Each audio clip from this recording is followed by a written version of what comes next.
Hello everyone, आप सभी का एक बार फिर से मैं अपने यूट्यूब चैनल में वेलकम करता हूं। आज की इस वीडियो में हम जो टॉपिक डिस्कस करेंगे वो है सेक्शन 13 के क्लोज 1A और क्लोज 2। क्योंकि लास्ट वीडियो में हमने क्लोज 1 को हमने ऑलरेडी डिस्कस कर लिया है। क्लोज 1A में दो ग्राउंड्स दिए गए हैं जिसके बेसिस पर हस्बैंड और वाइफ दोनों में से कोई भी डिवोर्स पिटीशन फाइल कर सकता है, जबकि क्लोज 2 में 4 ग्राउंड दिए गए हैं जिसके बेसिस पर सिर्फ वाइफ ही डिवोर्स पिटीशन फाइल कर सकती है, क्योंकि क्लोज 2 है वो स्पेशली वाइफ के लिए ही राइट दिए गए हैं। अब हम क्लोज 1A को देखते हैं। क्लोज 1A में जो फर्स्ट ग्राउंड है वो ये बात करता है कि जिस दिन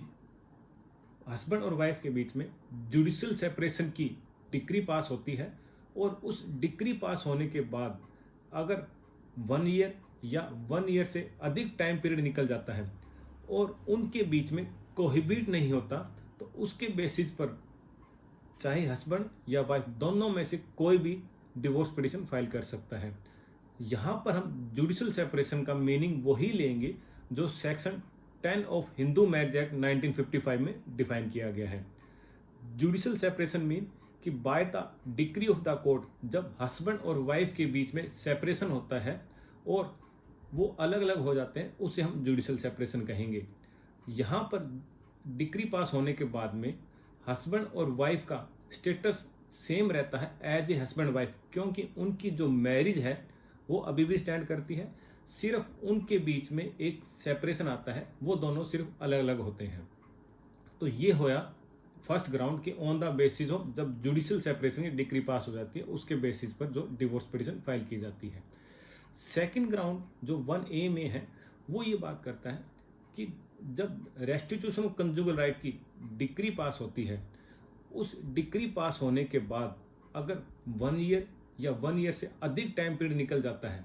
और जो पार्टीज है हस्बैंड और वाइफ हैं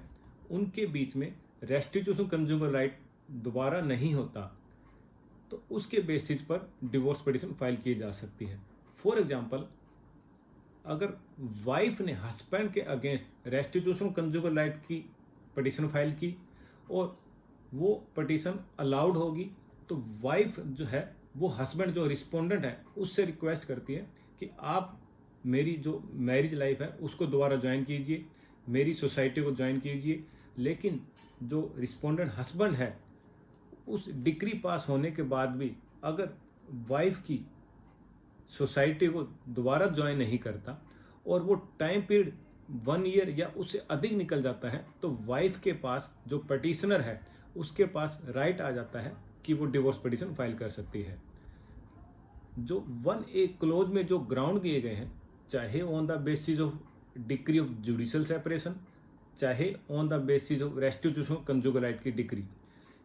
जब ये दोनों डिक्री पास होती है जो इनका टाइम पीरियड है वो 1 ईयर या 1 ईयर से अधिक टाइम पीरियड निकल जाता है डिक्री पास होने के बाद में, उसके बाद ही डिवोर्स पिटीशन फाइल की जा सकती है क्लोज 1A में। अब हम क्लोज 2 देखते हैं। क्लोज 2 में वाइफ के लिए 4 ग्राउंड दिए गए हैं जिसके बेसिस पे सिर्फ वाइफ ही डिवोर्स पिटीशन फाइल कर सकती है। क्लोज 2 में जो फर्स्ट ग्राउंड है वो डिफाइन करता है प्री एक्ट बाइगेमी, कि इस एक्ट के आने से पहले अगर हस्बैंड ने एक से ज़्यादा मैरिज की है और जिस दिन ये एक्ट आता है और वो जो भी एक से ज़्यादा जितनी भी वाइफ्स हैं उनके पास सभी के पास राइट आ जाता है कि वो डिवोर्स पिटीशन फाइल कर सकती हैं। इस ग्राउंड के लिए जो मेन कंडीशन है वो ये है कि इस एक्ट के पास होने से पहले हस्बैंड ने एक से ज़्यादा शादी की हो और at the time of the filing the petition under this ground वो जितनी भी वाइफ्स हैं, फॉर एग्जांपल किसी हस्बैंड की 2 वाइफ्स हैं, उन दोनों वाइफ में से कोई भी अगर डिवोर्स पिटीशन फाइल करती है तो दूसरी वाइफ का जिंदा होना जरूरी है। थर्ड जो कंडीशन है, जो दोनों मैरिज है वो वैलिड होनी चाहिए at the time of the divorce petition. तो हम ये कह सकते हैं कि इस ग्राउंड की ये जो ग्राउंड है ये प्री एक्ट बाइगेमी की बात करता है,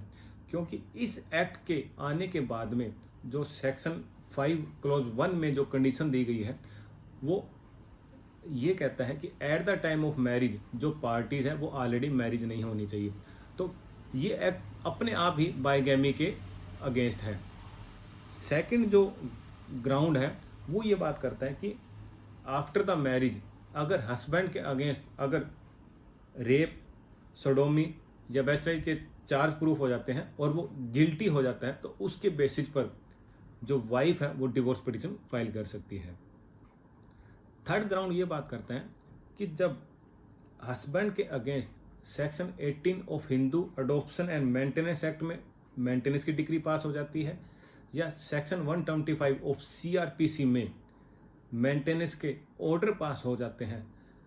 इन डिक्री और ऑर्डर के पास होने के बाद अगर 1 साल से अधिक का टाइम पीरियड निकल जाता है कि मिनिमम 1 ईयर और मैक्सिमम कितना भी, और इस टाइम पीरियड के बाद में निकल जाने के बाद डिवोर्स पिटीशन फाइल कर सकती है वाइफ, अगर उनके बीच में कोहिबिट नहीं हो पाता। सिंपली वे में हम ये कहेंगे कि डिक्री और ऑर्डर पास होने के बाद अगर 1 साल या उससे अधिक टाइम पीरियड निकल जाता है और इस टाइम पीरियड के दौरान अगर हस्बैंड और वाइफ के बीच में कोहिबिट नहीं होता, तो वाइफ के पास राइट आ जाता है कि वो डिवोर्स पिटीशन फाइल कर सकती है। क्लोज 2 में जो फोर्थ ग्राउंड है वो बात करता है एज ऑफ पॉवर्टी, कि अगर वाइफ की मैरिज होती है और एट द टाइम ऑफ जो वाइफ की एज है उसकी एज 15 साल से कम है, तो वो जब 15 साल की एज अटेंड करेगी और बिलो द 18 ईयर कभी भी डिवोर्स पिटीशन फाइल कर सकती है, चाहे उसकी मैरिज कंजुमेटेड हुई हो या नहीं हो। जबकि मोहम्मडन लॉ बात करता है कि अगर मैरिज कंजुमेटेड हो गई है तो वाइफ के पास जो डिवोर्स का ग्राउंड था वो ख़त्म हो जाता है, वो डिवोर्स के लिए पिटीशन फाइल नहीं कर सकती on the basis of age of poverty. लेकिन हिंदू लॉ में चाहे मैरिज कंजुमेटेड हो गई हो या नहीं हो और वाइफ की at the time of marriage जो एज 15 साल से कम थी, तो जब वो 15 साल की मैरिज अटेंड करेगी और 18 साल से पहले पहले वो डिवोर्स पिटीशन फाइल कर सकती है। क्लोज 2 में जो फोर्थ ग्राउंड दिया गया है। तो आज का हमारा यही टॉपिक था जिसमें हमने क्लोज 1A और क्लोज 2 को हमने डिस्कस किया था। और आपसे एक रिक्वेस्ट है कि अगर आपने अभी तक मेरा चैनल सब्सक्राइब नहीं किया है तो मेरे चैनल को सब्सक्राइब कीजिए, बेल बटन आइकॉन को ऑन कर लीजिए कि जब भी मेरी नई वीडियो आए तो आपके पास नोटिफिकेशन आ जाए। Thank you.